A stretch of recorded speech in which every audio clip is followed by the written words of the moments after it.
हिंडनबर्गच्या अहवालानंतर विरोधी पक्षनेते राहुल गांधींचा पंतप्रधान मोदींवर निशाणा. सेबी प्रमुख माधवी बूच यांच्या राजीनाम्याची मागणी. शेअर बाजारावरही परिणाम होण्याची शक्यता.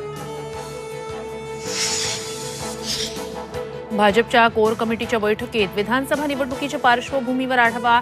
महायुतीतील जागा वाटपावर चर्चा झाल्याची माहिती.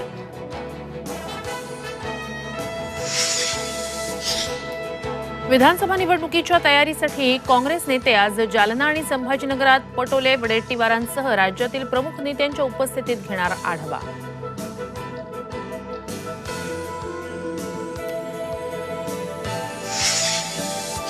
पूजा खेडकर प्रकरणात दिल्ली उच्च न्यायालयात आज सुनावणी. अटकपूर्व जामिनासाठी कोर्टात धाव.